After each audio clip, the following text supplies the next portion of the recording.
com to nominate the following shows: Writers and Illustrators of the Future podcast in the categories of education and also storyteller drama. The Centralist in the category of politics and news. That's with show host Joe Montaldo. Science and Beyond in the category of science and medicine, also with show host Joe Montaldo. The Outer Realm in the category of society culture, with show hosts Michelle Desrochers and Amelia Pisano. And the Pittsburgh Paranormal Chasing Prophecy in the category of religion and spirituality. There's another category that opened up for us recently, the People's Choice, so please select for this category as well. Go to podcastawards.com to vote for these 5 shows and any others you enjoy listening to. That's podcastawards.com. And remember, voting ends July 31st, so go ahead and get your votes in.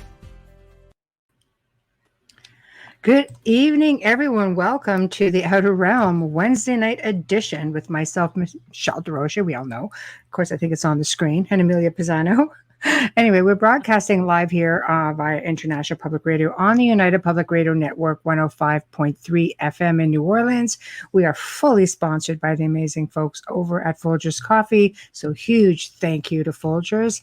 Love you muchly. Just saying. Love Very you muchly. Yeah. In order to participate in tonight's show, please pop on over to United Paranormal Radio, International Public Radio pages, UFO Gods and Extraterrestrials on YouTube. So please subscribe. Also, please find us on Twitch or Twitter and our 3 Facebook network pages. If you want an immediate response, you are better on UFO Paranormal Radio, and please tag Amelia. Otherwise, we can see all of your comments. We may not be able to address them all, but we will do our very best. So this evening, we do welcome back Shawn Williamson all the way from Scotland, and he's going to be discussing his connection to the Sinclairs, Rosslyn Chapel, Templars coming to North America, pirates, just saying, and so much more. So you'll have to sit tight and get ready for another amazing segment. It's going to just be amazing. Plus, he has a Scottish accent. I like that. Who doesn't?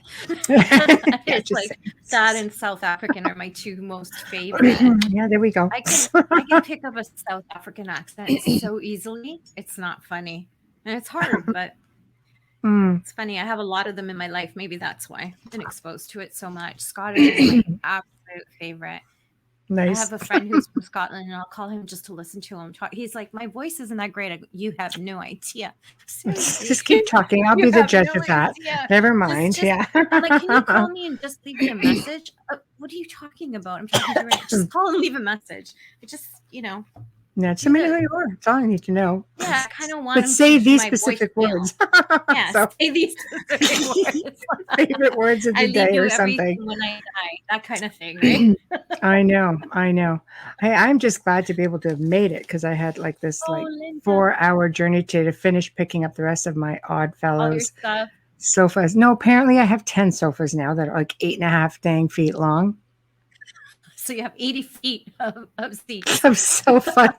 They're all hand carved oak and really old They're and really beautiful. ornate. And it's Odd Fellows. And of course, there's a penitentiary connection that they made it. And, so yeah, I went and picked up the rest. And I didn't expect the bonus extra one because Jesus, it was big. They're big. So I'm excited. Heavy. I'm just being cranky because I had 10 hours on the road. It's a long Bonus. drive and it's a lot. So I get It it. is. I had the excruciating afternoon at the spa. It was terrible. I know. Oh, that's terrible. That's terrible. I can't even complain. I mean, I wasn't even the one doing the lifting, but they're unloading it at the Burlington house right now. So it's like, Yeah. so you run out of everything. No more room. No more storage units because That there's is too so many. funny. No They're more. so beautiful though. I wish it was so funny. They are. Michelle's like, do you want one? I'm like, I don't have the room. I will She just send works you. the I will. laptop. I'm like, We will bring you one. Just roll that 8-footer right in there. I know. Just leave it in my entrance. It'll fit. It will fit. I know. That's the sad It's part. like 8 feet 3 inches, something like that. They're beautiful. Yeah, Just they beautiful are pieces. Beautiful couches. Historical. They're handmade. Beautiful Historical. condition. You'll never find anything like this unless you have someone who is a craftsman. I just want to give a shout out to Linda Gunston. I am South African. You must have a beautiful voice because my friend Nicole Allen, I can't get enough of her mother talking. So Run, Lindy. I just love that. Run, Lindy. Too bad we don't have call-ins. I know. Hi, Mary Glenn. Thank you. Yeah. Hello I know. from Memphis. Woo. Ooh, also nice accents. Yes, there's a place I want to go. And it's not just for Graceland. I actually just want to go. But I have to do a little bit of tour, but first we have to get out of like plague jail here. Oh my God. And it just looks never ending right now. I'm like, it's so funny because I got my nails done. I'm like, no red this time. And she's like, I have a funny feeling we're going to be locked down again. I said, and I can't. I go, you need to cut them. And it's you can't true. have them red. I said, you just need to cut them. I know. So they're short. I don't cut them. It's short for me. You can't even see them because they're so new. No. I prolong mine till I know because I can have them long. So yeah. I know it's such a hard day for me lying there while she inserts my lashes. That's a terrible thing while I'm slugging these antique 8-foot things. I can't even say I'm slugging. I'm watching everybody else do it. You're watching and you have the sympathy. You're empathizing. I know. They are going to go for sale though because I don't have the room. I don't have the room for them. Believe me, Mary, if we come down there, we will tell you. We will tell you. Yes. Yeah. Right now, we can't even cross the border. We can't cross the border. So. No, and if you come here, you can't get back into the U.S. unless you fly in. You can't leave.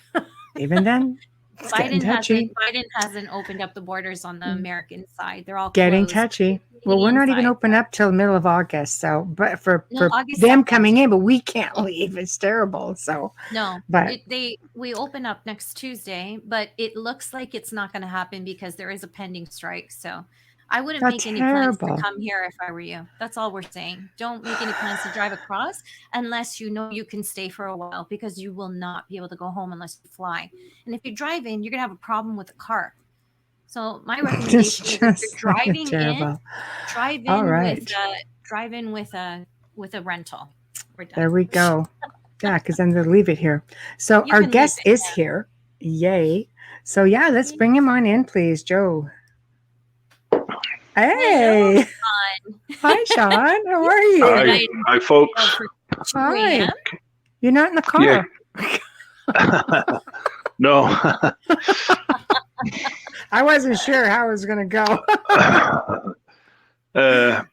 No, all good. I hope you can hear me okay. Yeah, we can. Oh, yeah, we can hear you. Trust me. Yeah, that accent feeling all of us. So you're traveling. And you hung out with a mutual friend. Oh, yeah, absolutely. And on the way back to Cumbria, over the next few days, and all good. Yes, I've been in London working on a church.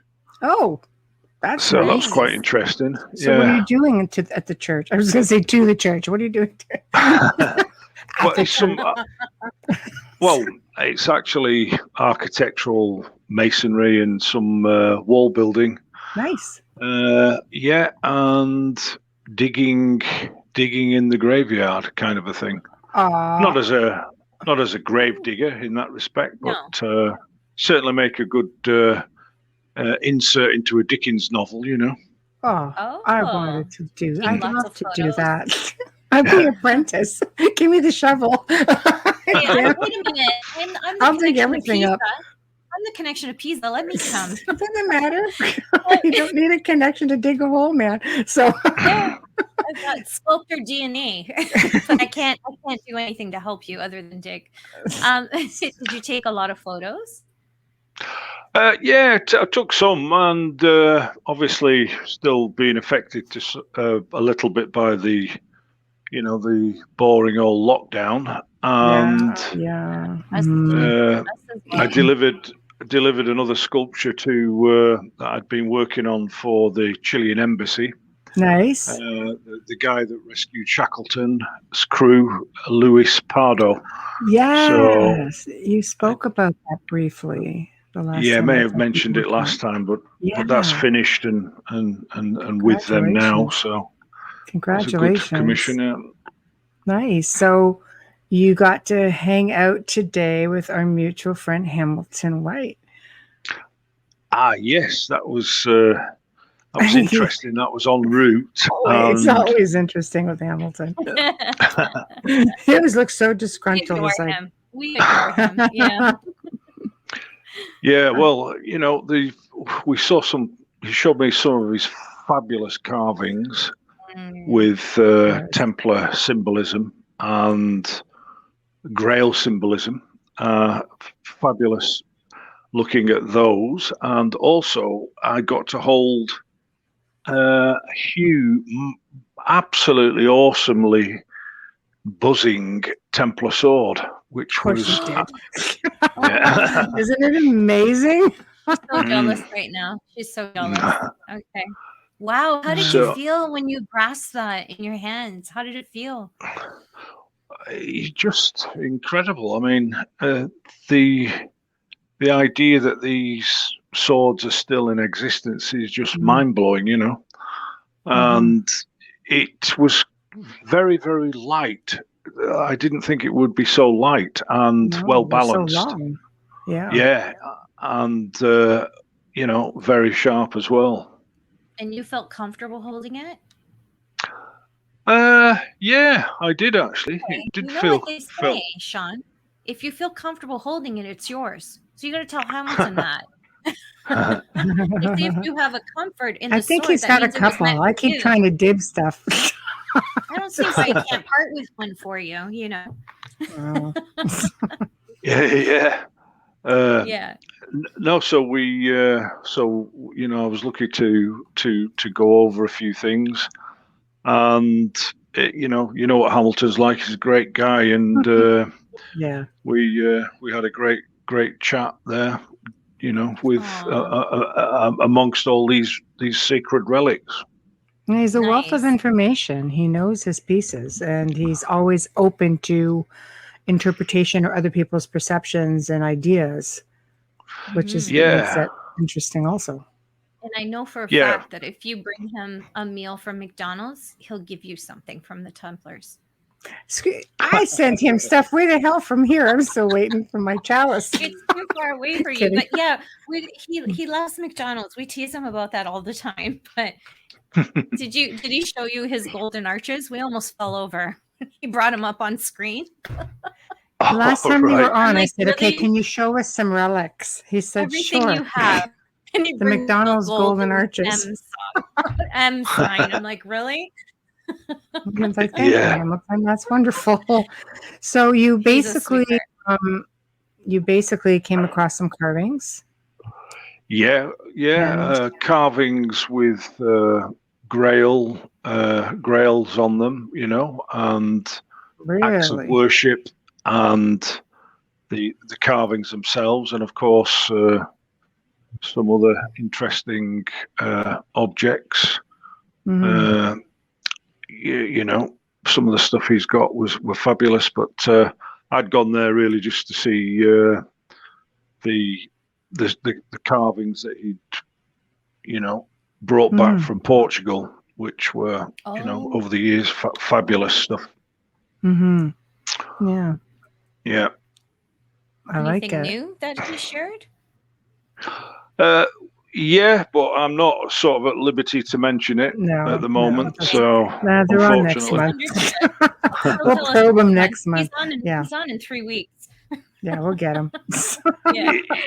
So what's going on aside from your travel and you're working at the church and you're researching, you're sort of have your hands in a lot of different things, and you're going to present some stuff tonight that sounds pretty exciting. So where do you want to start with it?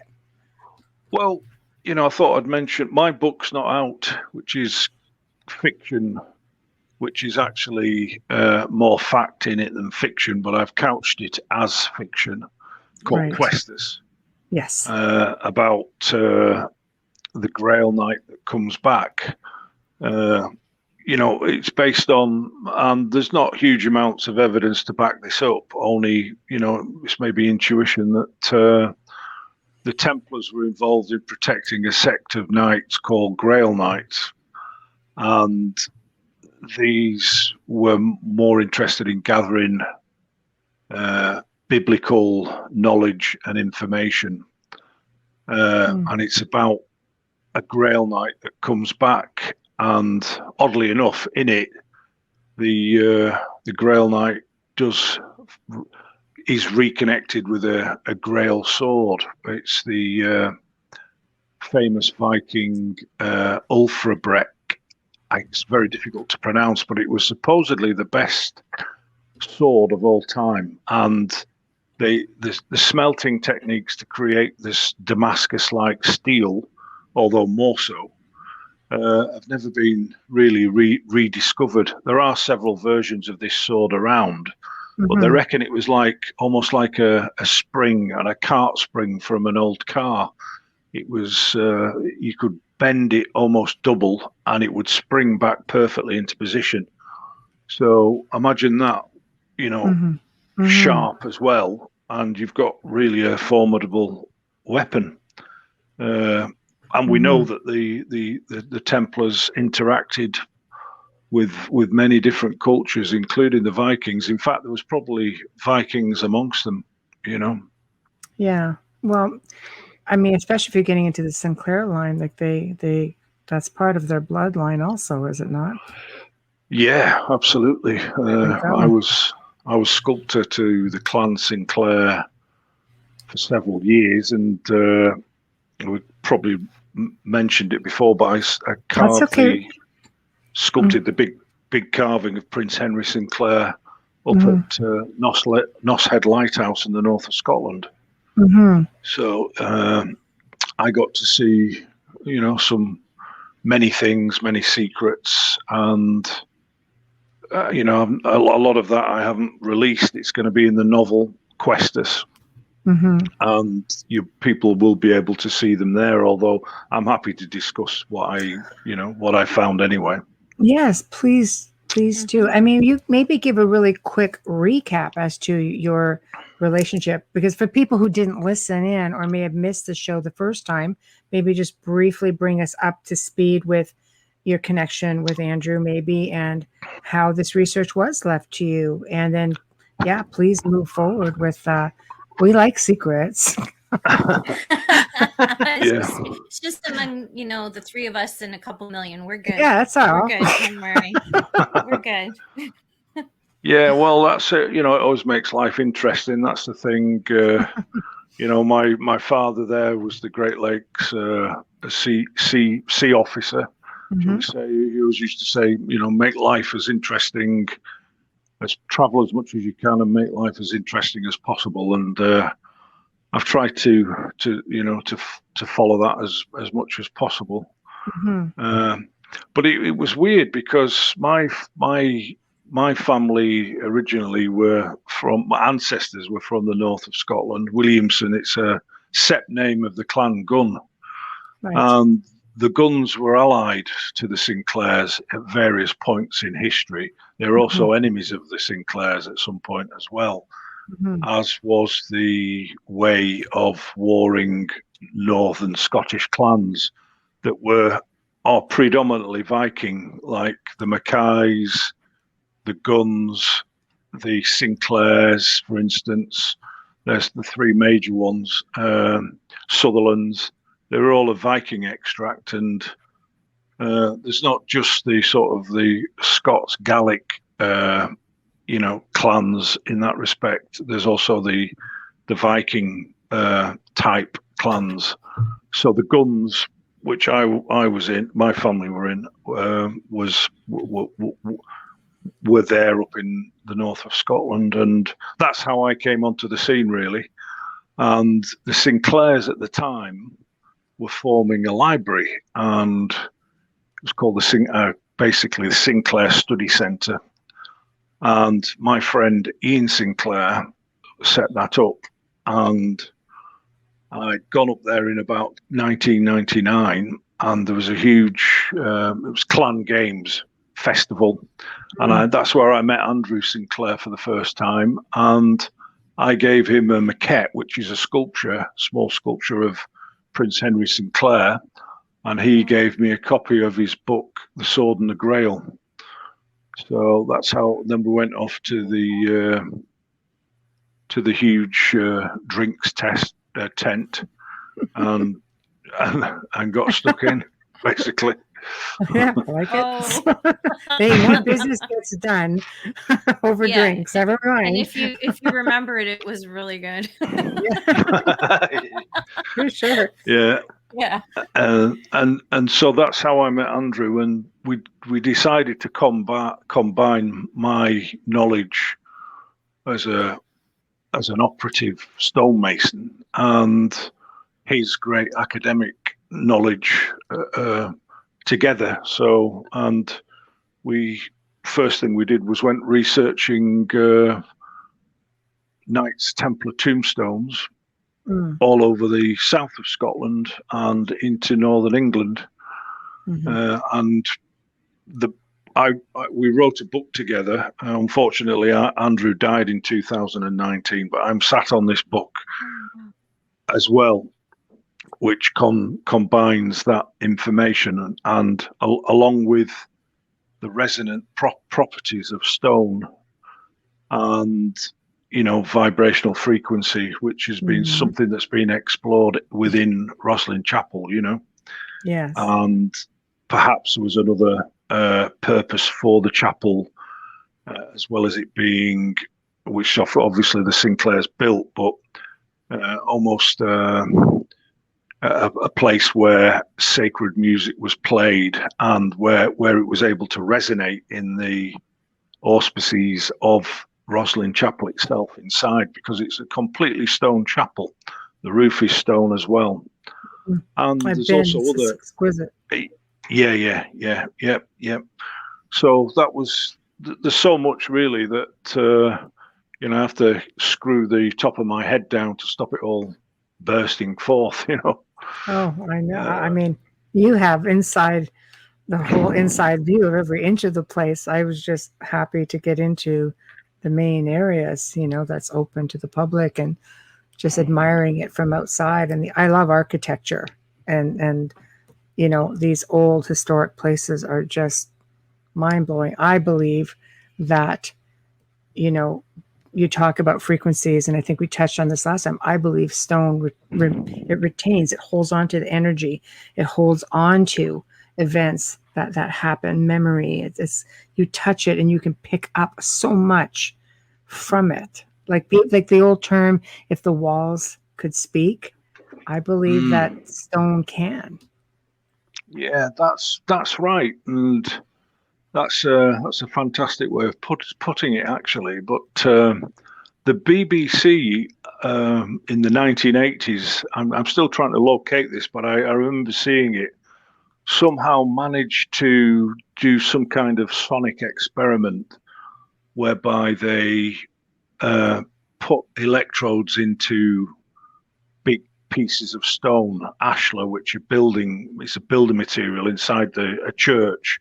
And they actually got a recording of thousands of voices, sort of all talking at the same time, which is interesting, isn't it? It's super interesting.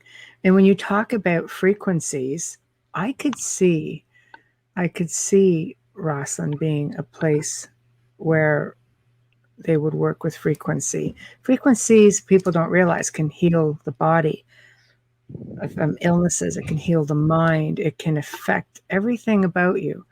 So a place as amazing as Rosslyn, with all of these intricate clues and codes and secrets, and why not? why not build it so it can just do all these other wondrous things?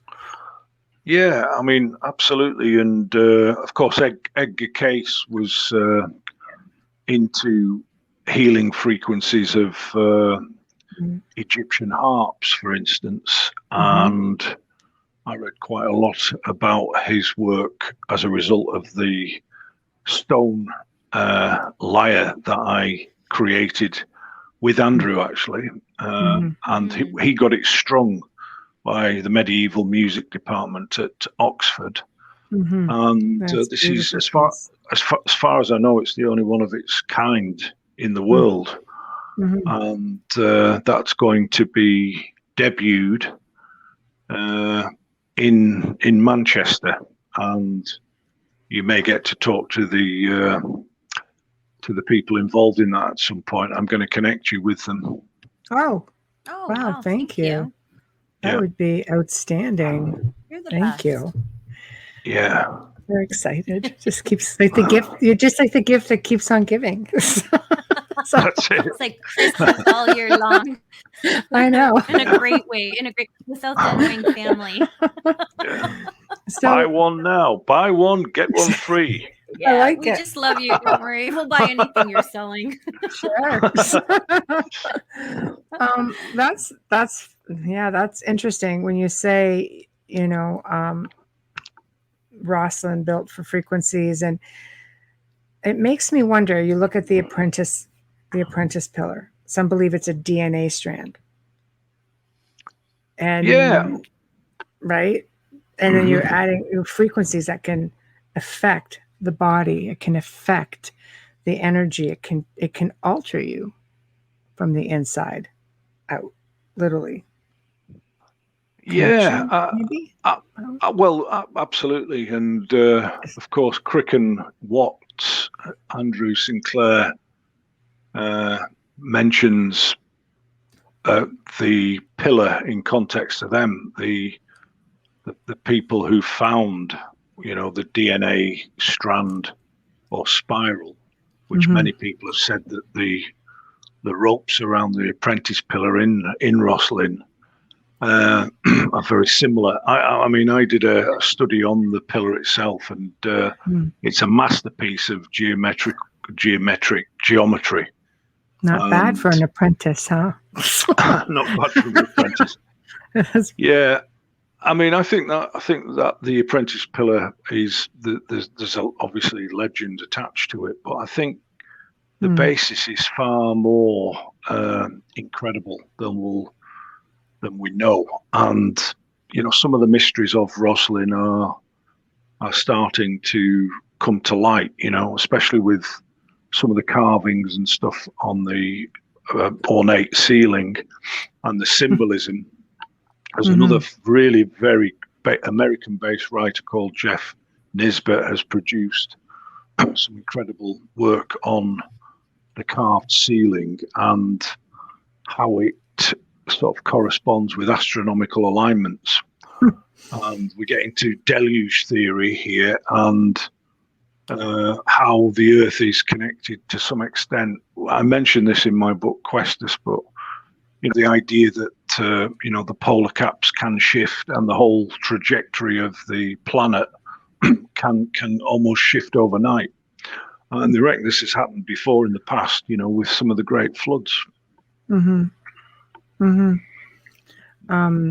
segues into this, because like I said, like being there, I mean, there's just so much. But one thing I did notice was corn stalks.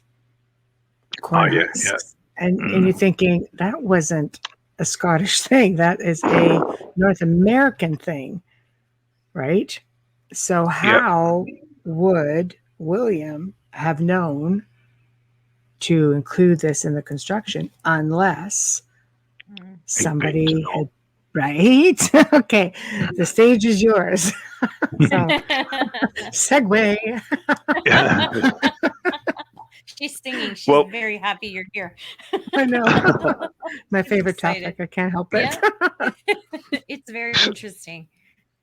Yeah, well, I mean, the Sinclairs were obviously the ones I knew. Many of them sort of passed away now because they're old guys when I knew them, and they were involved in connecting the Sinclairs to the or reconnecting the Sinclairs to the Abenaki, who mention the occurrence of these European travellers and how they worked together at certain points in history. And Prince Henry's voyage across to North America was dated at 1398. So this was probably the source of the discoverer of certain vegetables and foods native to or indigenous to North America, including aloe vera cactus. That is incredible. That's another carved feature in the chapel itself, and who can deny that? It's I don't think they were thinking when they made it up, this is really going to knock people sideways in 2021. It wasn't a preconception. Thank you, Dan Brown. It's messed up a whole generation. He was ahead of his time with his book. Yeah. But it did put eyes on Rosslyn, to which I'm grateful for, in places like Rennes-le-Château and certain parts of southern France, and it started a movement, and I think Rosslyn was at the center of all of that. Yeah, the people are coming around now to alternative versions of events rather than the established line, about history, and I'm kind of in that. I've got my foot in both camps, in as much as I'm bringing very strong evidential carved information about carvings but I'm looking at things really from an alternative viewpoint rather than the established rhetoric, and in actual fact there isn't that much. It's it's down to knowledge of types of tools. You can't. It's almost impossible to carbon date stone, for instance. Mm-hmm. And when they date something, they have kind of old boffins looking at carving techniques and styles, and a lot of that information is housed at the British Museum, and including a booklet that you can get from the museum on methods of forgery, and how to age stone prematurely, because there's quite a lot of forged, carved work out there. And one of my roles to some extent has been to attempt to date certain carvings based on the carving techniques, but also you get a feel for them as well. And I've done some work for an antiquities dealer, and he gave me a test of eight carvings, and I got six of them right, basically 6 out of 8. But some of them are so good that it's very, very, very difficult to tell. But you get a sense or a feeling for something that's forged, because again, going back to what you said, Michelle, about the magnetic quality of stone, and it kind of picks up something from us. And if when people carve stone, you're putting their heart and soul into it to some extent. But if you're doing it for money on a fraudulent basis, it's bound to have if you kind of tuned in. It's an energy thing. Yeah. It's an energy thing. So you look at a place like Rosslyn with all those stone carvers. Oh my gosh! Can you imagine? Like talk about frequency and resonance and energy imprinting, and like it's got to be. I mean, well, I've been there, so it's loaded. The stones, and where the stones come from make a big difference as well, right? So where the stones come from, yeah. No, where they're bringing it from, the energy from there, and then the energy of the carver and anyone who touches it. Well, think about all the people just in the last 15 years who've been through those doors, putting their energy and their prayers and their thoughts on anything that they're touching, in hopes of finding the Holy Grail under the floor. It's like the movie. Dig a little bit. I'm just looking for Templars. I'm like, where are they buried?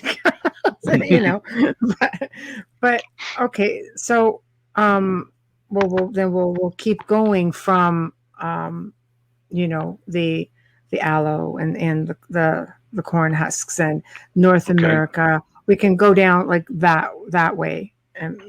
But then you pull this where you feel the story needs to go, because we're along for the ride, your journey here. Yeah, well, I mean, it's a journey that we're all on together in that respect. And when, so the Sinclairs went over to Nova Scotia in 2001, I think it was, or 2000. And I'd kind of just come across from Clangun. I was on the boat by then. And, they were in North America working with the Abenaki. And they created a sword of peace that was presented, I think, to them. So, time moves on quickly, and this is the nature of the world we live in. Mm-hmm. But there were some great connections forged with the Abenaki, and some of the symbolism on their dress. Sorry, not the Abenaki, the Micmac. Got that wrong. Micmac.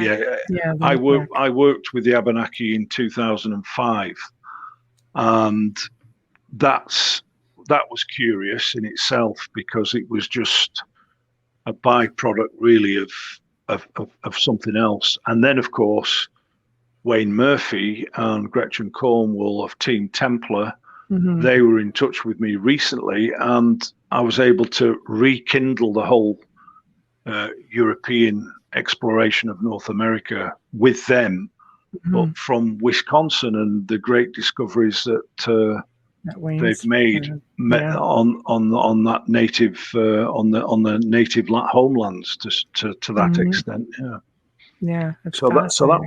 It was absolutely fascinating. So even though the Clan Sinclair Study Centre now is defunct, gone, I'm able to still carry the knowledge that we gained, and use that obviously with Wayne and Gretchen, and of course Hamilton and Carl Cookson, with the the probability of the work in North America later, and all to do with the what happened to the refugee Templars, because many had said that I believe that there was a faction in the Sinclairs that carried on the Templars after the sort of main bulk of the Templars became dissolved. Yes. We know the history and stuff. Yeah. And I was able to reverse engineer that by checking the symbolism on Knight Templar tombstones, of which I found two types. The ring cross type tombstone, which is proven now, and we basically, myself and Andrew, proved that. And that's another report that I've got out called Evidence of Knight Templar Tombstones, which is finished, and I'm sat on it. I'm going to release that at the same time as Questus, my novel, and the secondary tombstone, which is the wheel cross tombstone, which many people have thought was, St. Catherine, which comes after the ring cross type tombstones, and then also this wheel cross itself is very similar to a navigational type steering wheel, which has got something to do with the exploration of the Templars and their great base or sea power.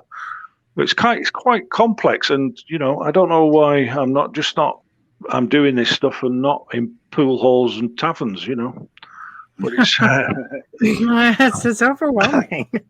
Yeah. It's like being pulled in a million different directions. So I mean, I think we know that Templars went to Portugal. We know a bunch went to Scotland, and of course, I mean, we know that Sinclairs, they're a big Templar family, at least a certain faction of them, and most of us know they did come to North America because there's pieces of it everywhere. Oak Island for us, Rhode Island, the windmill. Mm-hmm. There's evidence of it everywhere. So can you elaborate more, like, on the journey coming here? Do you think obviously some remained behind, or did they go back and return? Like, what, because there's traces of them. Obviously, Wayne Murphy found somebody. Right? Yeah, well, the symbols, carved symbols that are on the great discovery that Wayne and Gretchen have made it's there, and that's going to come to light over time, and it's going to be great being a part of that. But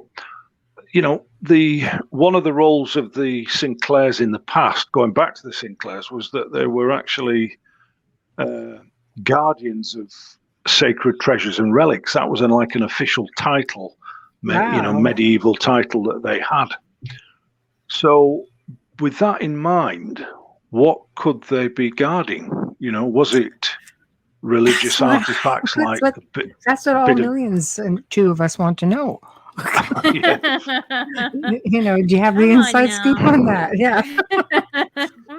Well, there's no smoke without fire. That's the way I look at this, and I think they were protecting what they managed to escape with from France, La Rochelle, through that route. Yes. Do we know what that is? Well, it's like, pressure. Really, it's 2:30 in the morning for me, Michelle, and you're. I know. Sorry, I'm trying to take it easy on you, but I know you know stuff. But, of course he does. That's why he's here.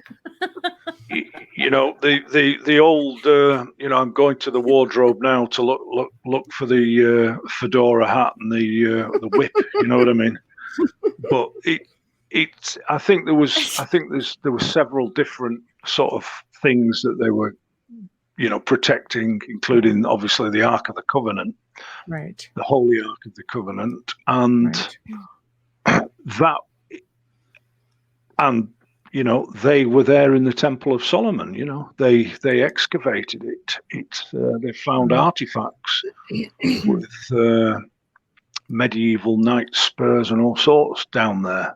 And I think there's more that they're not telling us about as well, Yeah, well, scrolls, knowledge, right?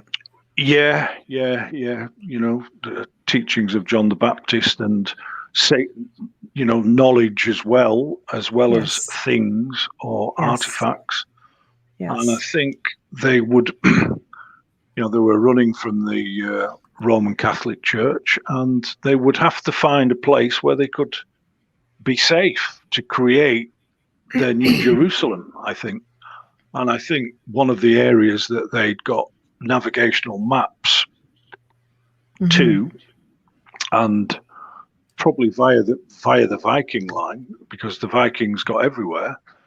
I think that's what they were bringing to North America, or maybe they were splitting their main treasures up and dispersing it over the world, because what they had was of great, enormous power, and of course people would be chasing them. I was in South America in Chile for 6 months on investigating various leads.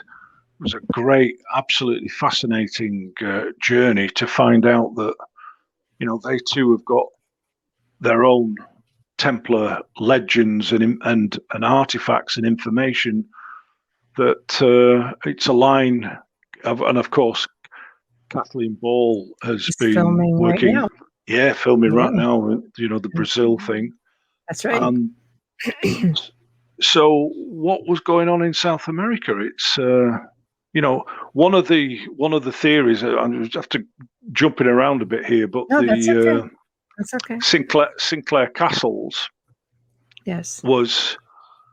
It's platted into the rocks in northern Scotland. It's a fabulous edifice, and the building skills that they had to create this place out of the natural rock, is just enormous. But many people had said that at one point in time, these areas were heavily wooded, and that the wood was being used to create ships for the New World. And I'm talking about 1480, 1490.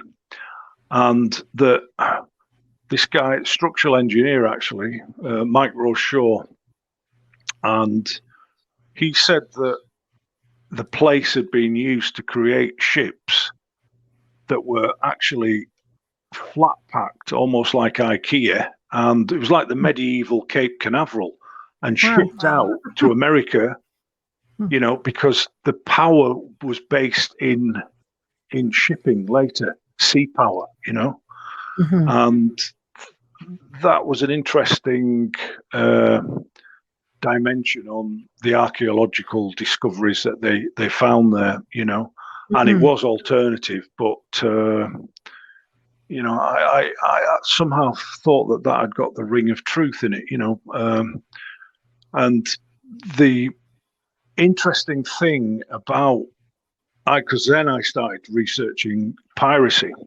history of piracy on the high seas, and I came across quite an obscure book which said that the Earl of Caithness, 1700,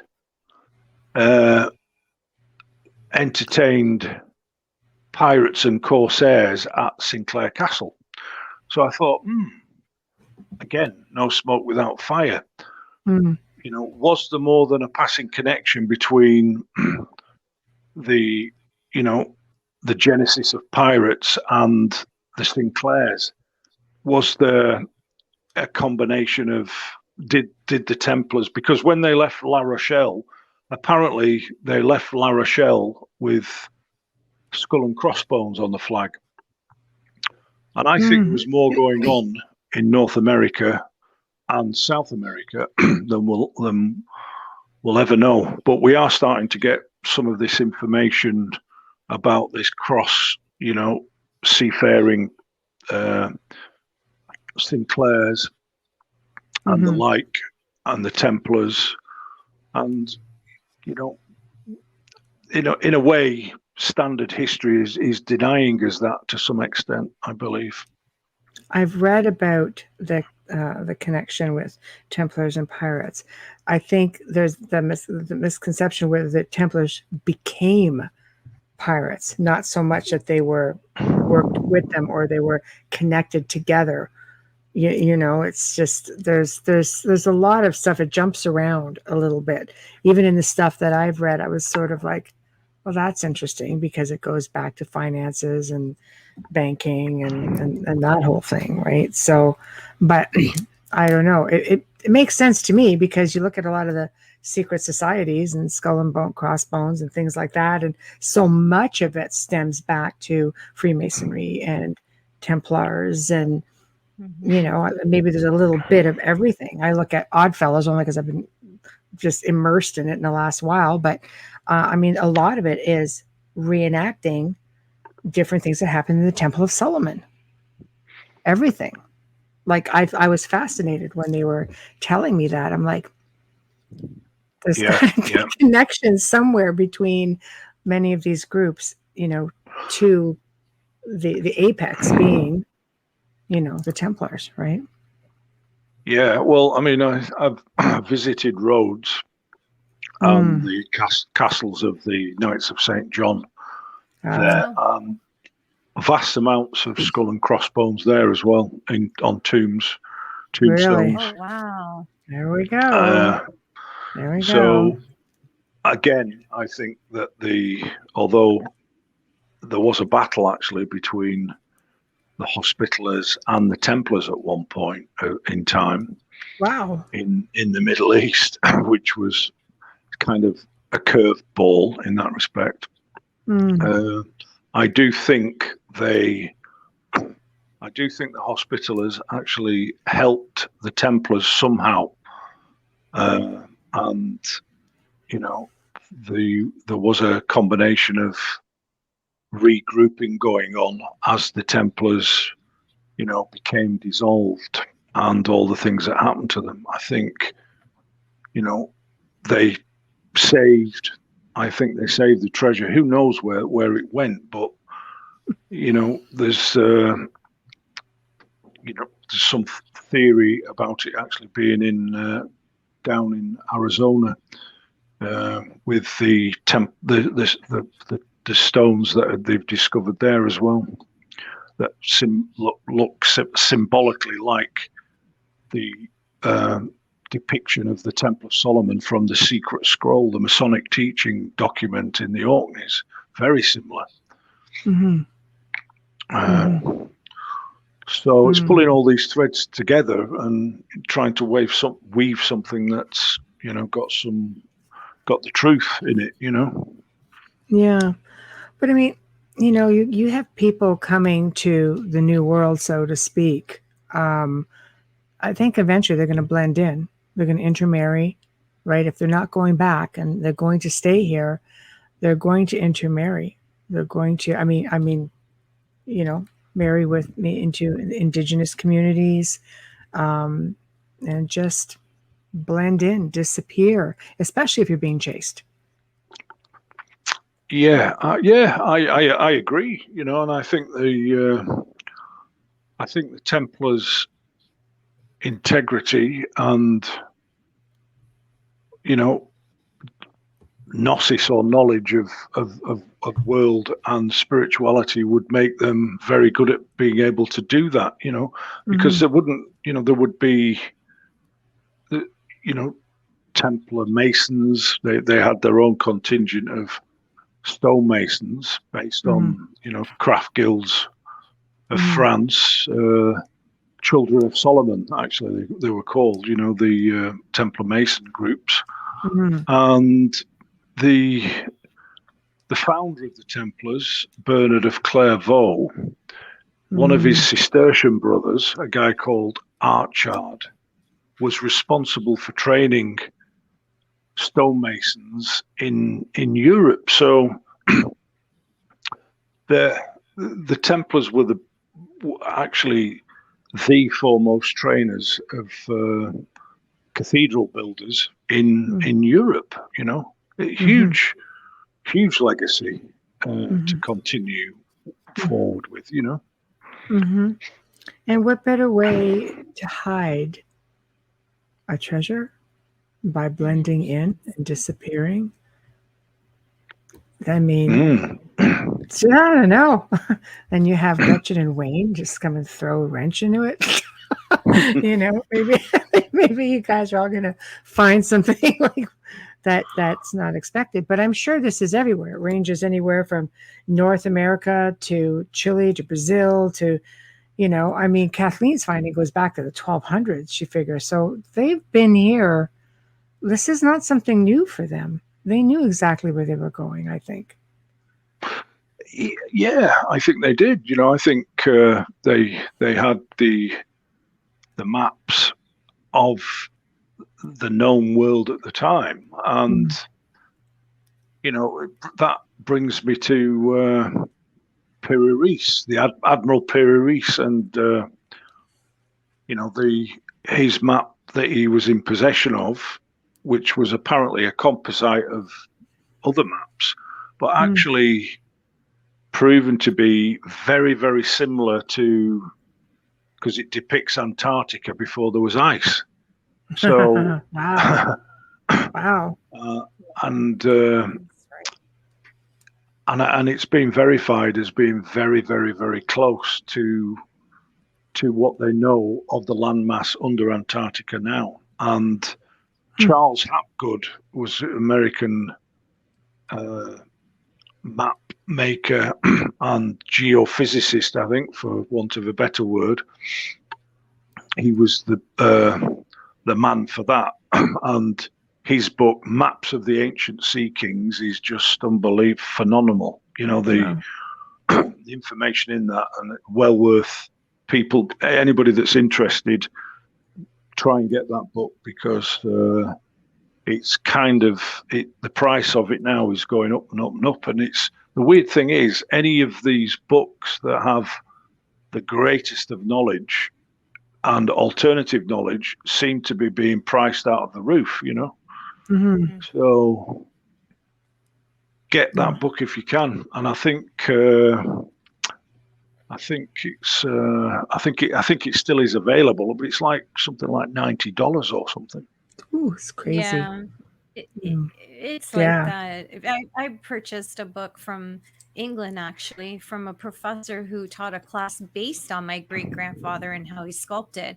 That book cost me £400. That's like 600 Canadian. At least. But I had to get it because it's the only textbook and reference book. He did all the research for me.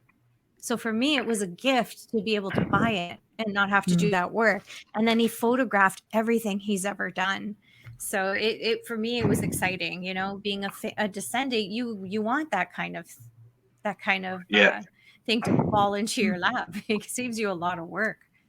Absolutely, yeah. So the Sinclairs then were basically instrumental in coming to North America. Yeah, I think they had. I think it's a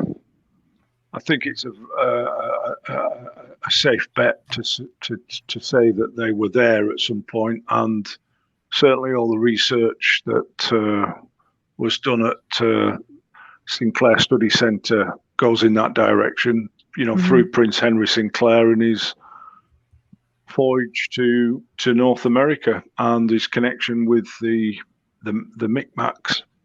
And also, you know, it's represented in their symbolism as well, their native symbolism. So there's that, but also I've seen another paper. This is interesting. I was going to mention that university paper where it actually mentions all the medieval artifacts that they found at other sites as well. So that's worth considering. I'll have to try and dig that out. It's from, I think it's about in the early 70s or something, but from an American university that, you know, there's pictures of carvings, pictures of artifacts, pictures of medieval objects that they discovered. And, you know, that stuff must be somewhere, eh? Mm-hmm. Yeah, one would think. That's interesting. That would be definitely a curiosity if you come across that information. So I'm guessing, obviously, Henry Sinclair went home. He did not remain behind. Others did remain behind, or did others just follow after him? Was this become a regular thing? Well, I think, you know, my ancestor, Sir James Gunn, obviously didn't return, and you know, the Westford Knight. Which we talked about previously as well. But I think Prince Henry Sinclair did return back to the Orkneys, and they say that Prince Henry died in, there's no conclusive proof of this, though, that he died in some battle against the English. But we don't know for certain what happened to Prince Henry. Really? I did not know that.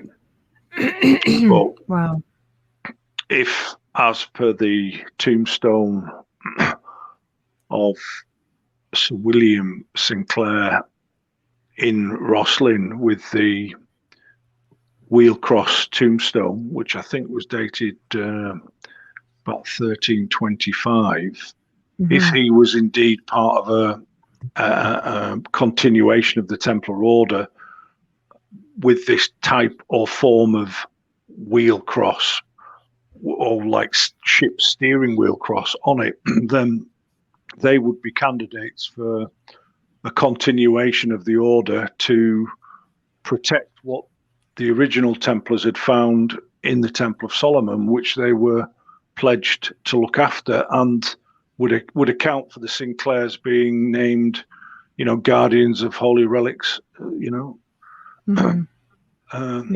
as well. Yeah, that's a big one. And of course, the family, obviously continues on with that. So he didn't build Rosslyn, obviously, right? His grandson built Rosslyn. Would I be correct in saying that? Or it wasn't his son? It was William. Yeah, it was William. William Sinclair was the architect. Much further, I think it was his grandson, or his great grandson. So what goes on in his head to be the architect of something like this? Like, people spend their entire lives trying to break the codes in this place. Like, how do you orchestrate something like that? Seriously. Well, I mean, it was, the knowledge. They don't know exactly where the masons and carvers were from, right? But there was, you've got to understand this is really where I'm kind of at my strongest, knowing, for instance, how one of these buildings was set out and created, and the denominations of various craftsmen that were involved in the process. And you have two types of people that work, say, in a cathedral. You have the stonemasons, which are responsible for architectural and geometric work that has a structural integrity as well. So they make, the stones with molding work on it that actually, almost like an interlocking jigsaw, give the building structural integrity. They were the dominant force on a cathedral work floor. But second to that were the carvers, and a carver couldn't become a stonemason, for instance. He was involved in the embellishment of what the stonemasons wanted them to embellish. They were a different class they were seen as second to the stonemasons. And that probably, if you were artistic or you had an ability to work in stone, then if you couldn't because the only way that you could transfer knowledge as a stonemason was from father to son in those times, or father to daughter, because we know that there were women stonemasons as well. We've got vast amounts of evidence to know that as well. And you've got people like quarrymen. You have joiners, people who worked in wood. It was a whole industry. In Rosslyn took apparently 30 years to build, and 13 or 30. Sorry, 30. 30. Yeah, I believe that. So there was a village created. In Rosslyn village itself was where they housed all the masons, and they were very well paid, as were the carvers as well. And so somebody like William Sinclair would have, I think he had knowledge of sacred geometry. Yes. Which would have come from Templar sources, and maybe even further back than that. But I believe there was a link between the Temple of Solomon, the masons that built that, and I think there was a genetic lineage to those masons that built Rosslyn. And I think that the Templars were well aware of that when that lineage, when they were involved in excavating the Temple of Solomon. Yeah, it's literally perfect, isn't it? When you're looking at just angles and measurements and things as such, sacred geometry, and they were just very good with angles. I mean, even today, Freemasons, there's a place in Toronto called Casa Loma, which you're probably familiar with. And the architect was a Mason. And he built many places throughout Toronto, and they are literally perfect. And this was built like pre-World War I. And they just come in, string everything up. They didn't have all these, like tools and technology and lasers and things like that. But yet, there's one room in specific that it doesn't matter how you measure it, it is perfect. Yeah, so yeah. There's that knowledge, right? That's it. I mean, they were working a block of stone square before. First of all, the hardest part of a mason's job is squaring up a rough ashlar, and that's obviously an operative tradition, but it's part of the. It's also revered by the speculative tradition of Freemasonry in that respect. But it's when you go to college to learn all this, which of course I did. The first thing you do is you're given basically a lump of stone, and you have to make a perfectly square piece of stone from it. And there's a technique, quite complex technique of you basically do what they call bone the surface in. So you have to make sure that it's true, and you flatten one side basically, and then square off that. And it's really complex, and once you can do that and you've picked up the tool skills, that might take 3 weeks to do that. But once you've picked the tool skills up then you go on to develop that piece of stone that you've carved square and true. You will then apply templates to it and make a certain type of geometric design from in that stone and carve that, you see. And that's how it develops until, you become a master mason in that respect. Yeah. And Rosslyn, of course, is this perfect in every sense with all of this mystery and secrets. So, okay, what'd you find at Rosslyn? I'm just going to go for it. No. How far did you dig? And where is it now? Just kidding. I'm kidding. At your base. Well, I'm going to show you something of what was found by Andrew Sinclair at Rosslyn, which I've got now, and it's actually on. I think it might be being shown on Lost Relics, which the series I was on with Carl and Hamilton, and it may well be on that as well. But oddly enough, whilst Andrew was filming at Rosslyn, excavating, and he's actually on film doing this. I'll try and get a clip to you, but he goes down basically to outside the vaulted area, which of course is the area that everybody was trying to get to. And this at the time, Rosslyn wasn't Da Vinci Code famous, and somehow they got permission to go in and start digging and stuff. And he found a wooden bowl, basically, which he said this could be an ordinary stonemason's drinking vessel, but it's one of the only things to have come out of the vaults. Do you want to see it? I love to see it. We all want to see it. Everybody show hands.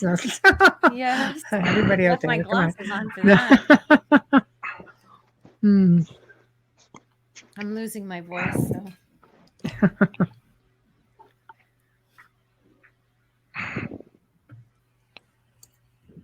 So if you're listening and you're not, I need to get it carbon dated, but at least I definitely know that it's medieval because I've had it looked at. But this is one of the things Andrew gave me before he died, actually. Oh, how wonderful! Wow. Oh, wow, that's exquisite. Can you see it? Yeah, that's a beautiful piece. On the inside, Shawn, is there something that is carved? Oh boy.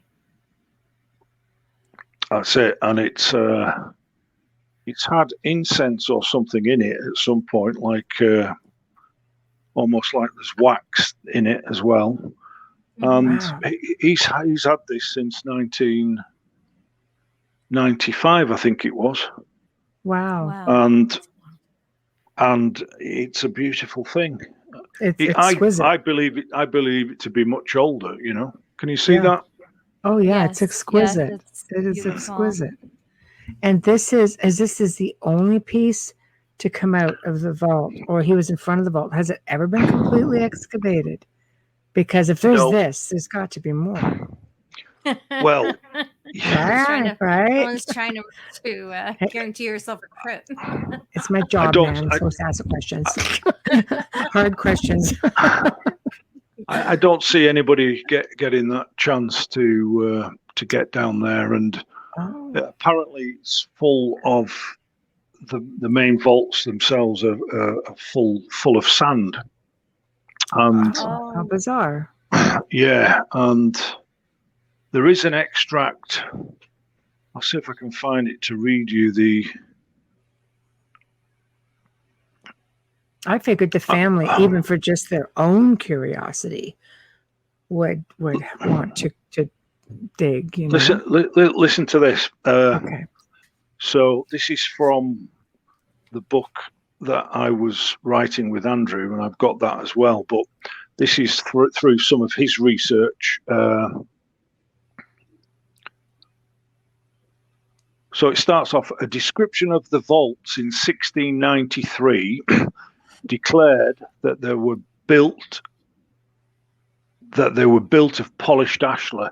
So that's ashlar stone that's been worked to a very high extent. So it's the sort of thing that you was mausoleum halls, and probably where there's going to be bodies and stuff like that stored, or almost burial reverence to that extent. Divided into compartments and arched from east to west with a supporting wall down the middle. That's a description of the vaults. The 20 St. Clair Knights buried in full armour down there were later celebrated by Sir Walter Scott, and a previous witness declared the dead men lay in a vault so dry that their bones have been found entire after 80 years, as fresh as when they were buried. So basically these knights that were down there didn't rot, basically.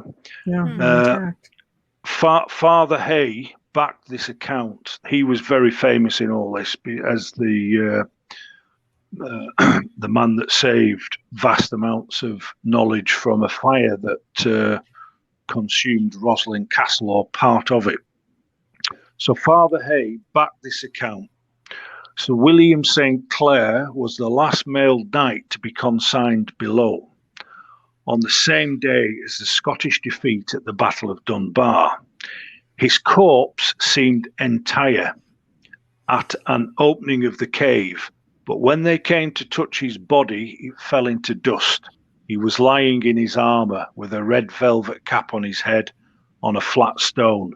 Nothing was spoiled except a piece of white furring that went round the cap and answered to the hinder part of the head, which is a great way of saying basically went round the back of his head, this fur cap that he had on, which was part of his death funerary rites to some extent. Hay later saw his St. Clair stepfather interred in a coffin beneath Roslin Chapel. The window was reproached by King James VII and II of England for not burying him in full armour, but she thought that such an old custom was beggarly. So that gives you an idea of what other people had found down there, but not actually getting chance to excavate all of it. I believe that that's just a section that the Father Hay was talking about, where they discovered the knights. But that's substantial. 20 knights. Wow, that's big. Yeah, so they were kind of laying out on on slabs, basically, and just probably walled up in the vaults, you know. And Right. but it mentions the entrance to a cave, because that brings me to something else I'd learned, and I have to find the source of this actually, that states there was a huge cave down at Roslin, and that, you know, the chapel was in fact built over this cave, which was a former Augustinian abbey. Now I'll have to verify that, but you know, when they say when we hear about the saying "as above, so below," it means that the height of Roslin is just as great underground as it is above. Yes. So that gives you an idea of what could be down there. Wow. And is there access or no? I don't think. I think that I don't want to put you on the spot. It would certainly not be my place to do any of that stuff. That's I can only examine. I can, you know, but I do have this. I do have the small Grail bowl as well, which I'm going to get carbon dated. Yes. So wouldn't it be great if it turned out to be a lot older than medieval? Yeah, and you believe it is. What makes you believe that it is? What is it about the bowl that leads you to think it's older than the medieval? I don't know. I think it's been reused for other purposes. Mm-hmm. But I think originally, why he found it, I don't know. It's just very strange that. And then before he died, Andrew passed that to me. Mm-hmm.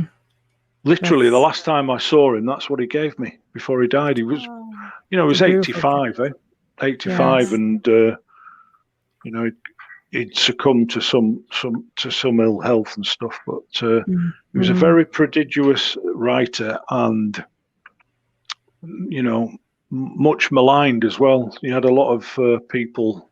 Mm-hmm. That didn't like what he was writing, you know. Well, you're dealing, you know, let's face it, I think where most people are raised within their religions to believe certain stipulations. This is the way it is. This is how it goes. You don't veer away from that. It's like history. You don't veer away from it. So when you're coming in with other ideas or research, it's really difficult. You know, I think we were talking with Hamilton and Carl about this probably the first show. And I've done this with like through the years, multiple people, but we've encountered many people who've had these phenomenal discoveries, Kathleen being one, and saying, have you gotten some resistance, you know, from the archaeological community? Yes, because we're not archaeologists. So it's like your jobs are much tougher. Because it does stray away. You know, when history tells you Christopher Columbus in 1492 discovered South America, and you come in and find a cave that's 200 years prior to that, I don't think they're going to like that too much. You're going to get some resistance. Yeah, it costs a little money to retype history books. Right? That's a good way of putting it, actually, yeah. It all comes down to money. It's true. I don't care what's right or wrong. Yeah. Oh, exactly. Yeah. So you've got this amazing piece that you're going to, you know, have. I mean, carbon dating. See, that's a great thing about technology. It doesn't lie. Well, yeah. I mean, and Andrew had many of his discoveries carbon dated as well. And, you know, his book, The Secret Scroll, is a really good read if anybody gets a chance to see that, you know. Absolutely. Where he gets a portion of the Secret Scroll carbon dated. But I guess to some extent, you know, my areas are really sort of from the ground up, you know, from stone, from building technology, ancient building technology, which I'm going more into now. That is casting my view on how some of the ancient civilizations built in stone and how they were able to work it to such an extent. And I do believe it's the product of a not lost technology, but a lost way of working, we tend to think of ourselves in now modern day times as,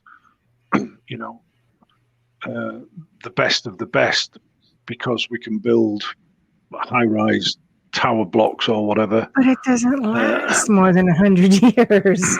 No, there's these civilizations somehow built structures greater than we could achieve. Mm-hmm. How? What went wrong? What was it? A way of? Did they operate in a way which was against this industrial way that we've been formulated or structured? We're in a very structured the way we work in the West, and why were they able to build these cities, vast amounts of cities? I'm sure it wasn't like that old chestnut. Oh, it must have been they had thousands and thousands of slaves. I don't believe that at all. I just believe that they were more tuned in, more cohesive, and frequencies. Yeah, they love what they did. They must have done. Yes. Well, I mean, things last. You're going in, and there are structures that allegedly are starting to surface that are 12,000 years old, 10,000 years old. You walk through all of Europe. You can lay your hands on a building. That's. I mean, you yourself. How many buildings you've stayed in that go back to the 1200s, 1100s? I've stayed in a few. Yeah. Absolutely. And they're still standing. You're lucky if you find something that's a couple of 100 years old here, and it's usually on a slant. We haven't even been there that long, though. I mean, it's only just over. No, for sure. But even still, on an average, you're lucky to find a building that old. Well, that's they just don't. They don't last that long. Save any of them, but they just go up too quick. The heritage communities took them down. It's about, well, in some cases, like this house is almost 200 years old, and it's had a boatload of issues. You're just trying to tackle every problem as it happens. But that's the way it goes. You need to do a station ID, right? I know you're yes, looking I at do. Me. You're looking at me, and I'm just like, all right, I know it's time. No, I looked at the time and I realized it, but I didn't want to interrupt you. Right now, you are listening to The Outer Realm with Michelle Desrochers and myself, Amelia Pisano, our amazing welcome back guest tonight, which we just love and adore him, and some secrets too. Is the great Shawn Williamson. Tonight's broadcast is fully sponsored by the good people at Folgers Coffee. Thank you, Folgers. If you're listening to us on FM radio, you're on 105.3 in New Orleans. And we are United Public Radio, Gods and Extraterrestrials, International Radio, and International Public Radio. I never get the last one. Public Radio. But thank you for joining us tonight. Yes. I know. Excellent. Wow. Yeah, we're growing. And growing and growing. Yes, yes. I just can't remember all. But I know it's very late for you. No, you just have to scroll up and read it. He flashes it every now and then. It's the only way I can remember it. Sorry. Yeah. So all good. And I was in New Orleans at one point in time as well. Wow. Oddly enough, on the Cape Breton Minor, which was, goes into the heritage really of Nova Scotia, and all the Scots that came over from obviously from Scotland to Cape Breton Isles. They reckon at one point in time there was more Gaelic culture there than in Scotland, after the Highland clearances and stuff. Here. Yeah. There's a lot of the Scots were intrepid travelers, and probably because of their Viking connections and stuff, they traveled all over the world, and and as far down into Chile where there were sheep farmers, and gives you an idea that it's not such a vast leap to think of medieval sailors coming over to North America. And I think there was a lot more than Prince Henry Sinclair. I think that was a prominent voyage that was, that got some spotlight, but I think there was others as well, and I think they had the ancient maps. They knew of the travel routes of the Phoenicians. It's all interlinked, but we're finding these things out now as we go along, and long may it continue. Absolutely. Like now, of course, they're just they're allowing it to surface. I think they've known all along, but Vikings have actually made it down to South America.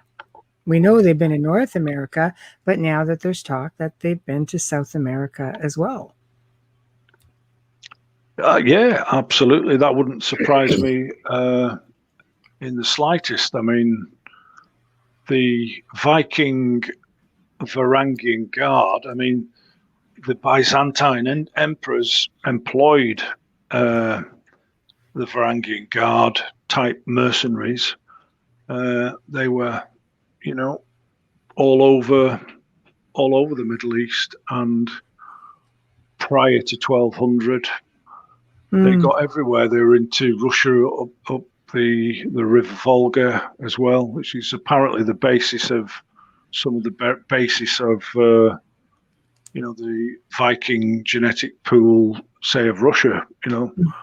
And they had back in Norway and Denmark, their soil was it was hard for them to make a living, I think, as farmers. So yes. Quite often boatloads of young Vikings would head off for pastures green to try and survive. And that was not just, to the UK. I believe it was all over the world. Yeah. It's quite a hike to South America from that neck of the woods. That's it. A journey. Yeah.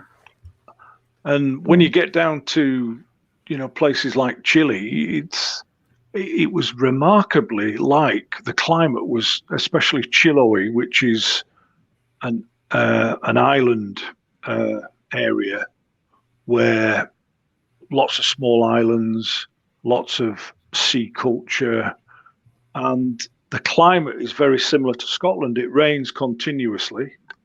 I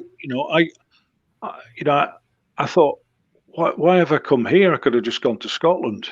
There we go. just the same, yeah. And so I think people tend to think of South America as steamy, hot jungles and things like that. Well, of course, it's as you're getting into southern Chile, it's not. It's remarkably similar to Scotland, the landscape and the climate. Yeah, we get our produce. I believe that. Imported into Canada from there because they have the opposite. Antarctica. Yeah, they're opposite us in season, so they supply us with fresh produce during the winter season. I have a question from the chat room. If you'd like to take one, Shawn. Sure. Yes, please. Okay. Thank you, Shawn. Mary Glenn asks, has Shawn had any involvement with Oak Island? No, I follow Oak Island, and I did some. I've got some various research about what's been going on there, and I'm of course fascinated by it and what they're looking for, and how that could also be part of the same. A lot of people have denied that the area. The island itself is had any connections to Templars. Well, that may be so, but there's something there. There's something there, but it's a hard task to find whatever it is they're looking for. But there's a lot there. But when did it get there? How long were they there? Those are the questions they can't answer. Yeah, there's all kinds of Templar markings on that island. Yeah. Like, what are they new? We, the viewers, could see that. I'm sure they know. They got it. They got to pull it along a little bit. but I think a lot of people would have, come to the island. Let's face it, throughout that part of the country, like it's that stepping stone, right? That comes in down through the St. Lawrence Seaway and brings you into the core. You got to swing by it. But I'm curious as to your thought on it. Yeah. Yeah. I'm curious as to your thought on it. I don't know where I heard this or whether it was correct, but when we were doing some excavation at a Cistercian abbey in northern England, they found, after several hundred years, an area of wall collapsed, and under it they found that they used for the foundation, and I couldn't believe this, was sheep fleece. So it'd been built off layers and layers of sheep fleece, wool, basically. And apparently this is makes a fabulous, they could walk across marshes on this stuff because of it's got certain qualities that that were used in medieval building.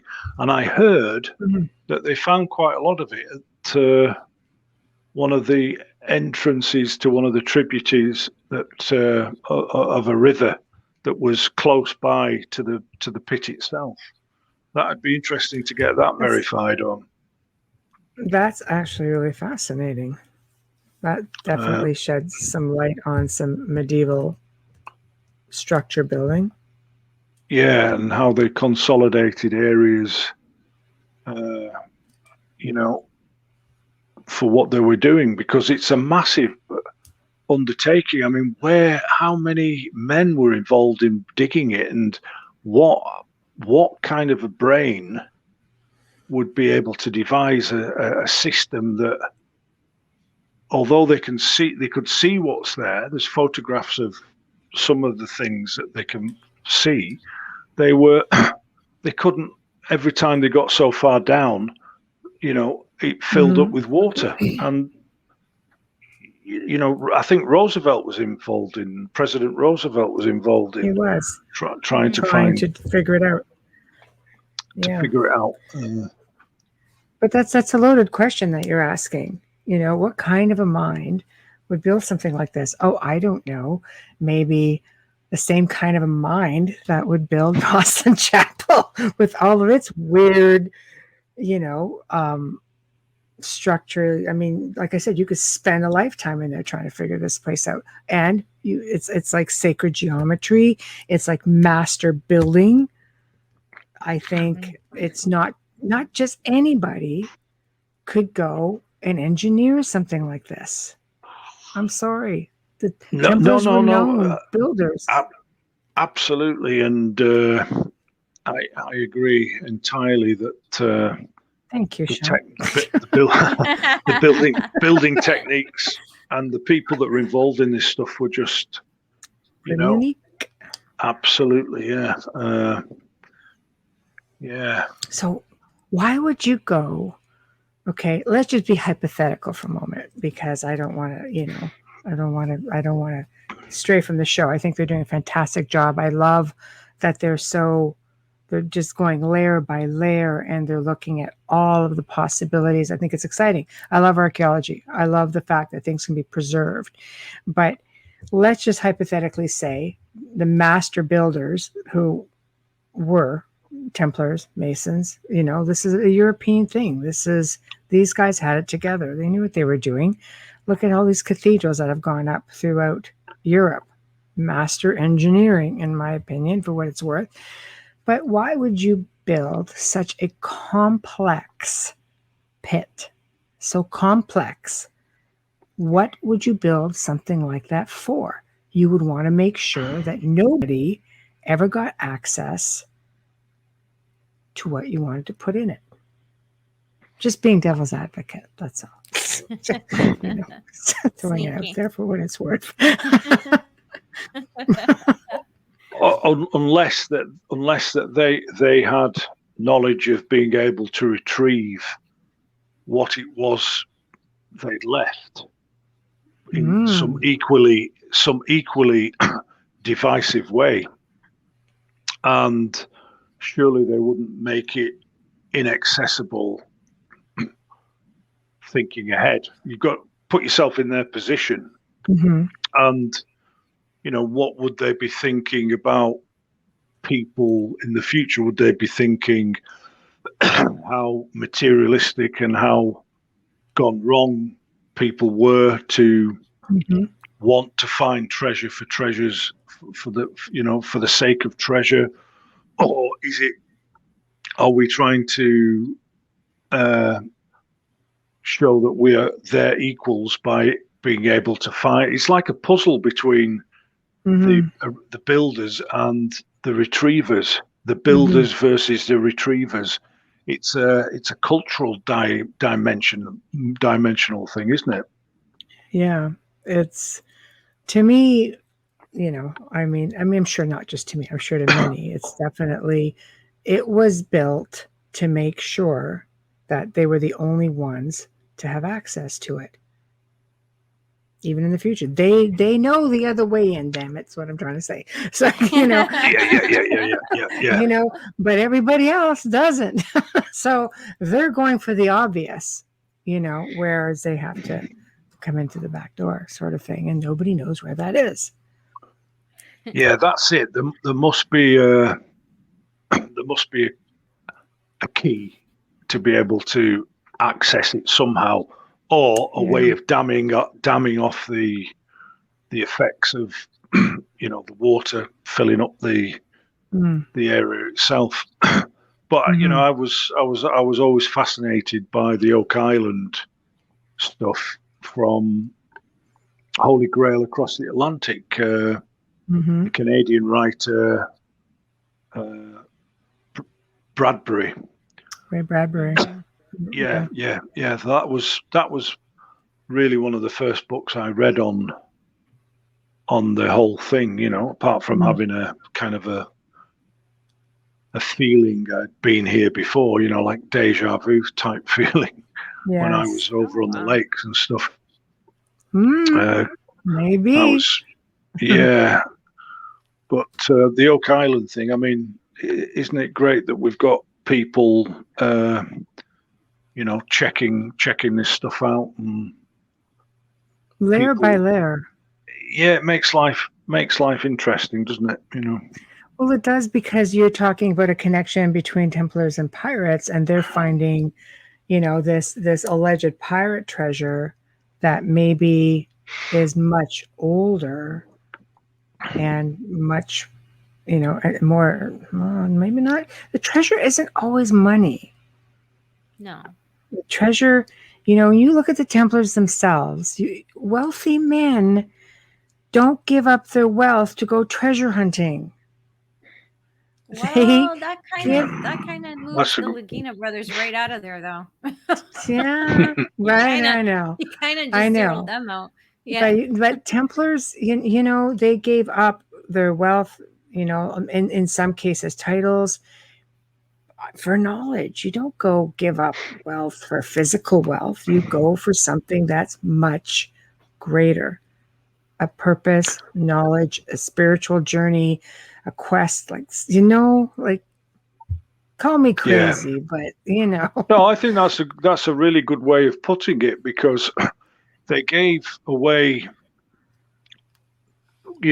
their legacy, their money to join the order. When they joined the order, that became the order's possession, and used for the greater good. And as we know, the Templars were immensely wealthy.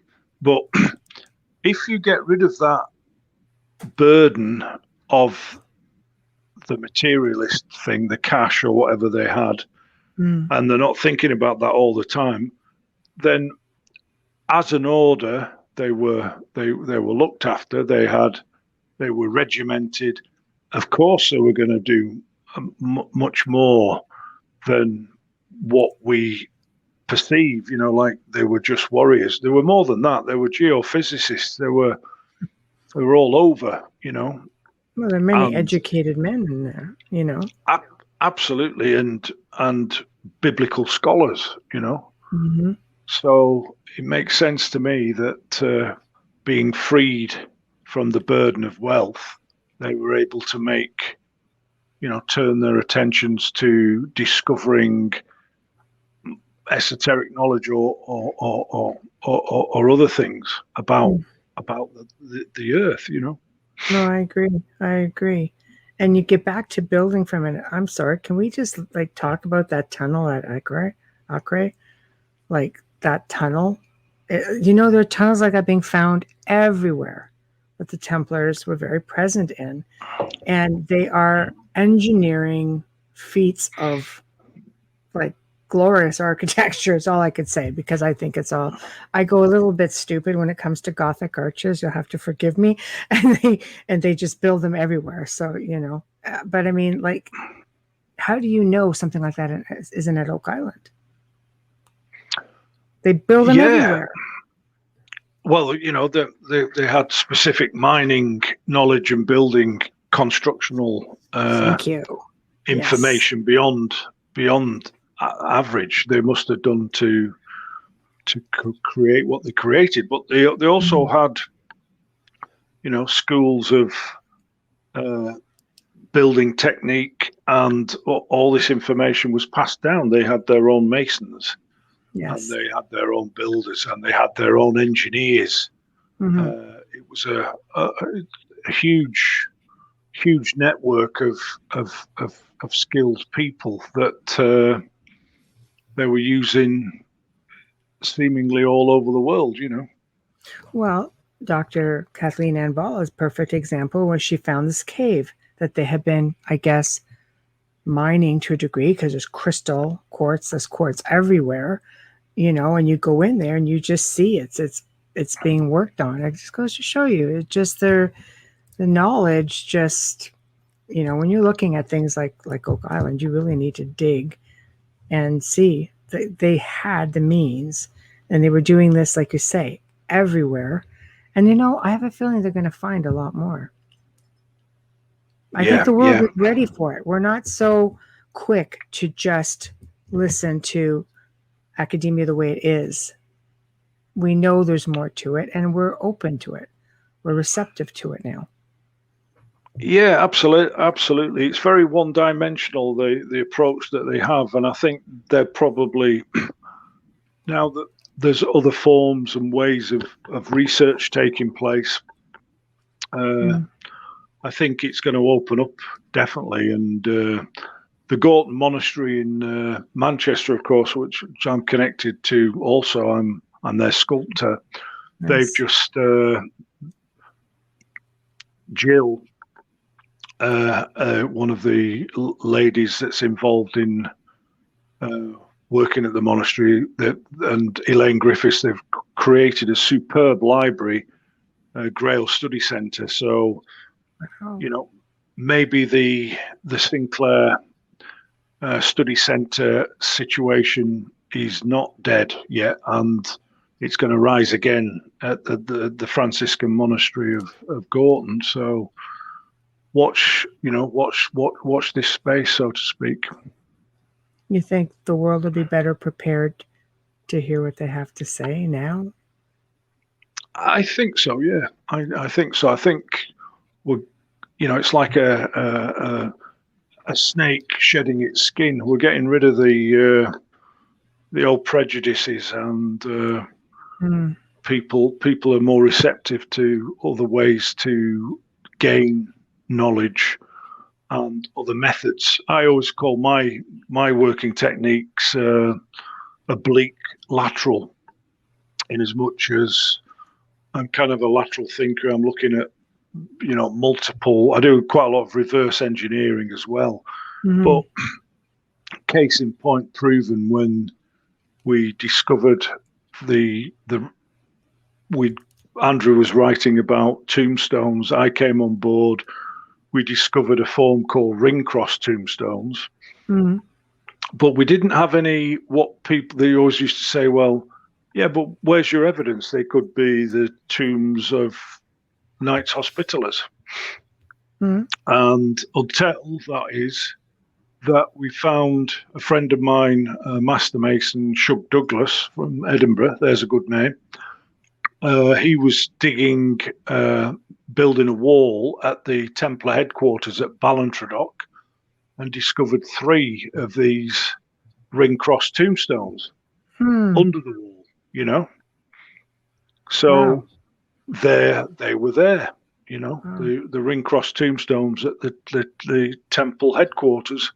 It's case in point, really. It's fantastic. Proven, isn't it? Wow. So that's all in my document, evidence of Knights Templar tombstones, yeah.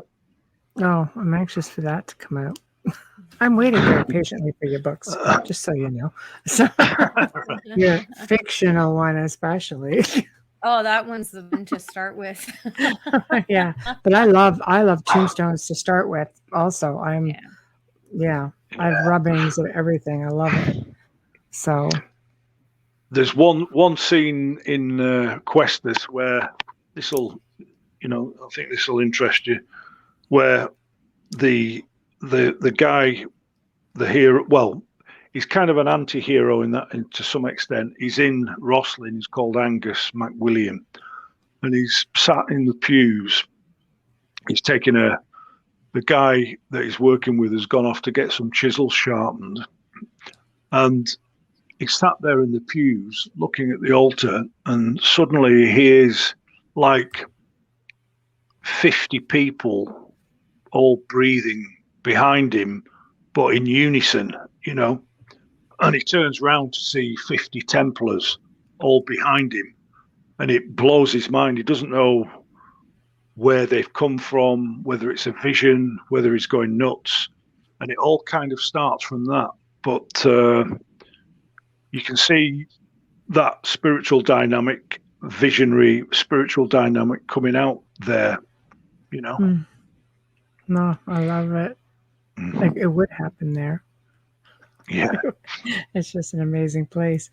So as we near the end of the show, please, this is the part where you promote yourself. How can people find you? The release of your books? Do you have a website? Anything like that? Social media? Yeah, my work can be seen if you Google Shawn Williamson Sculptor. I'm on, you know, there's a lot of information out there on my work as a stone sculptor. Or SM Williamson Stonemasons. But there'll be a separate site for Questus, the book, the novel. And that will be available probably privately. But I may do it through an ebook, or it may be I'll send hard copies out to people that are interested to start the whole thing off. Yes, please. Yeah. So thank you. So, all right. Well, I know it's late over there, and I thank you so much for joining us. I know you're coming back on next month with Dr. Kathleen Ann Ball at the end of the month. And I know that we sort of go step by step. You're on August 26th for those who are curious. Yes, it's going to be a joint show with the two of you. So you guys can confirm, because I know she's off filming and you're off like all over the place all the time. Never know where you're going to be. So we're going to have to connect up before that happens to make sure everything is a go. But thank you for joining us tonight. And I look forward to, hearing all about what we're going to talk about next, because you're just a wealth of information. My favorite topic. Thank you for staying awake for us. Yes, I know, it must be hard. No, it's always a pleasure, and I think you guys are doing a great job. Thank you. Getting so it's really growing interdimensional stuff that you're doing, and good on you. Thank you. I'd like to provide a platform, especially for work such as yours. That's good, and more secrets and discoveries to come, no doubt, and I cannot enlightenment. We're holding you to it. We're going to hold you to it. I'm going to harass you otherwise. But thank you, and thank you safe travels and all the best. And please keep in touch. Will do, yeah. Okay, guys. Bye, Happy everybody. slumber. Bye. Thank Good you, night. Shawn. Time for bed. That's Yes. right. Bye-bye. Thank you. Bye-bye. Night, night. Bye. Well, we have come to another end of a fantastic segment here in the Outer Realm. Thank you to everybody who tuned in, to everybody in chat, and Shawn Williamson, of course. You know, doors always open to you. To our producer, Joe Montaldo. He's like the Wizard of Oz behind the curtain, taking care of us. Huge thank you to Folgers Coffee for fully sponsoring the show. Thank you for having the faith in us. I really appreciate that. Remember to stop by International Public Radio, UFO Paranormal Radio, and the other one. Just saying. Extraterrestrials. That one. And while you're there, head on over to Facebook. Find us at the Outer Realm on Facebook and Instagram. If you want to drop us a line, maybe you want to be on the show, maybe you know someone who wants to be on the show, maybe there's a topic you'd like to see, or maybe you just have something nice to say or not so nice to say. Not so nice and go to Joe Montaldo, but the nice thing is to go to the Outer Realm contact at gmail.com. It's the Outer Realm contact at gmail.com. Please do not forget to go over to podcastawards.com and find us, the Outer Realm, under social and culture category. Also, People's Choice Awards. Yes, guys, we've been bumped up. So please vote, hopefully for us, and we love you. And please don't forget about our peers at Writers and Illustrators of the Future podcast under Educational Storyteller Drama category. Also, People's Choice. Centralists with Joe Montaldo, Science and Beyond, science category. And of course, tomorrow night, join us again, because for the very first time ever, we have author Tom Conwell coming to the show. And he's got a series of books. He's going to be discussing UFOs, aliens, not abductions. We're getting deep into some other stuff. So you're not going to want to miss it. So thank you very much. And we'll see you tomorrow night. Till then, y'all behave.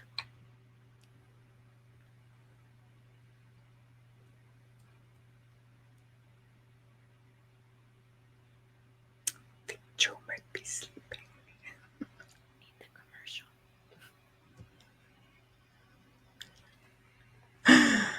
Supposed to play the promo.